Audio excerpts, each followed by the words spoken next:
ليفربول يواصل الحفاظ على العلامة الكاملة ويهزم ريال مدريد هزيمته الثالثة في دوري أبطال أوروبا في ليلة أضاع فيها مبابي وصلاح ركلتي جزاء لينتقم ليفربول من ريال مدريد الذي خرجه من نهائي 2018.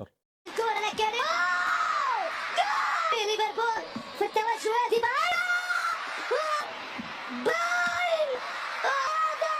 قبل ما نبدأ الفيديو صلي على النبي واشترك لي بالقناة وما تنساش اللايك. ليفربول يقابل ريال مدريد الذي خرجه في نهائي 2018. يبدأ موعد الانتقام في ليلة حمراء جميلة في الانفيلد. ليفربول يهزم ريال مدريد 2-0 ليكون في الصدارة ب 15 نقطة، يعني العلامة الكاملة، وريال مدريد في المركز ال 24 بست نقاط فقط. تعال يا صديقي نشوف تشكيلة ليفربول. الثلاثي المرعب في الهجوم داروين وصلاح ودياز، وفي خط الوسط جونيز وماكليستر وريان، وفي خط الدفاع برادلي لاعب عنده 25 سنة مواليد 2003، لاعب من أكاديمية ليفربول، لاعب ممتاز رائع له مستقبل مع ليفربول، وجنبيه كوناتي وفان دايك واندرو روبرتسون، والحارس هيلر عمل مباراة ممتازة. تشكيلة ريال مدريد 4-4-2، عندك في الهجوم دياز ومبابي، وعندك في خط الوسط موريتش وبلينجهام وكمان جولر وكامافينجا، وفي خط الدفاع في الفيردي وسينيسيو وروديجير ومندي، والحارس كورتوا، ولولا هذا الرجل لكانت فضيحة للريال. نبدأ المعجنة. شوط أول هربان من الدوري المصري، داروين مضيع في الشوط الأول 3 فرص بأنه فاكر نفسه مع الريال، ومبابي المنحوس برضه بيضيع فرص في الشوط الأول، فرصة هنا وفرصة هناك، لكن ليفربول كان الأفضل في الشوط الأول.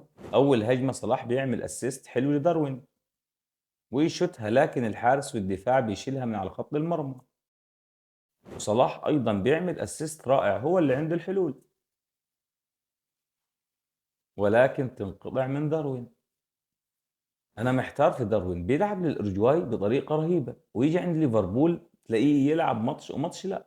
ارجولر اول مباراه ليه رسميه مع الريال في دوري ابطال اوروبا وادى اداء رائع، نزله انشيلوتي لعيد للثقه وعمل اللي عليه، شاط ضربه حره مباشره حلوه لكن تمر من فوق القائم، وداروين بيضيع الهدف زي ما انتم شايفين. تمريره حلوه لمبابي، ولكن تألق المدافع الصغير برادلي ويعمل تاكلينج فوق الرائع، لاعب أكيد ليه مستقبل في ليفربول، ظهير ممتاز. ماك ليستر بيرفع كورة عالمية لنونيز وبرضه بيضيعها زي ما انتم شايفين. ليفربول كان متفوق على ريال مدريد في الشوط الأول، تيجي كورة حلوة جميلة من لمسة تصل لداروين ولكن يضيعها. محمد صلاح من بداية الشوط الأول وهم مقفلين عليه وماسكينه، وزي ما شفنا بداية لعب ليفربول كان من ناحية صلاح، وعشان كده صلاح في الشوط الأول ما شفناهوش منفرد بكورة، ولكن بيعمل أسيست لجونز وبيسددها خارج المرمى، وأنقذ روديجير المتألق من الجبهة اليمين لتمريرة أدرسون. شوط أول متوسط فيه حرص من الفريقين، ونبدأ الشوط الثاني القوي من الفرقتين، هجمة هنا وهجمة هناك، وشوط كورة حلوة اللاعب جونز لكن خارج المرمى. واخيرا في دقيقه 51 ماك ليستر يسجل هدف جميل بلمسه رائعه وسط دفاع ريال مدريد، يسجل الهدف الاول لليفربول ماك ليستر في شباك كورتوا، وطبعا امبابي ضيع كذا فرصه، سريع ومهاري لكن مش محظوظ، وكمان بيضيع ضربه الجزاء ويصدها هيلر المتالق اليوم الذي يحافظ على نظافه شباكه للمره الخامسه في دوري ابطال اوروبا، وايضا محمد صلاح يضيع ضربه الجزاء اللي جابها.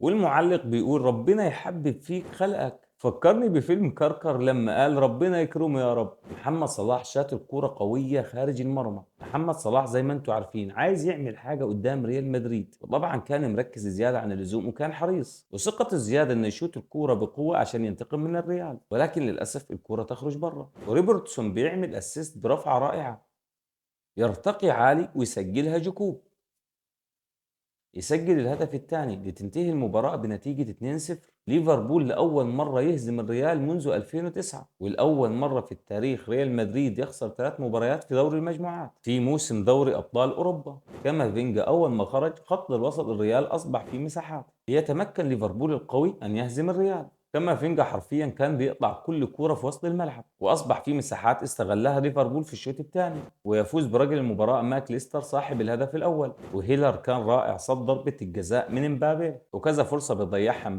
امبابي لسه ما وصلش ريال مدريد. لاعب ما بيعرفش يستغل الفرصة. هل العيب في المدرب أنشيلوتي المصر إن لاعبه هجوم؟ أنشيلوتي بعد المباراة بيوعد جمهور ريال مدريد: ما تقلقوش سنتأهل كما فعلنا في الأعوام الماضية. مكسب الريال الوحيد هو المدافع ريفيريو صاحب ال 21 عام. صلاح كان عايز يسجل بأي طريقة لكن الحظ ما ساعدهوش. ليفربول من غير صلاح هيكون فريق عادي مش هينافس على أي بطولة، والايام هتثبت ذلك لو صلاح خرج من ليفربول في يناير. سلوت مدرب رائع، في تصريح ليه بيقول: مش هننجرف ورا الحماس، نريد اكثر من الفوز في مرحله المجموعات. راجل ما عندهوش هزار، متصدر في الدوري الانجليزي وكمان متصدر في دوري ابطال اوروبا. غياب فينيسيوس مؤثر كتير في هجوم الريال، وانشيلوتي بينزل اندريك في الدقائق الاخيره. لو بدا بيه هجوم جنب دياز ومبابي كان هيفرق كتير، لكن هو فضل يلعب بخطه 4-4-2، وعشان كده الليفر كان متفوق. ماتش للنسيان ريال مدريد، ومبروك لليفربول على الفوز والانتقام من الريال. على قد ما فرحنا بالفوز على قد ما زعلنا على ضربة الجزاء اللي ضيعها صلاح، ولكن عمل مباراة حلوة. أجمل شيء حصل في المباراة اليوم بعد ضياع ضربة الجزاء لصلاح: جماهير ليفربول فضلت مستمرة في دعمه وتغني أغنيتها الشهيرة وتهتف باسمه. بالتوفيق لنجمنا محمد صلاح في القادم، والسلام عليكم ورحمة الله وبركاته.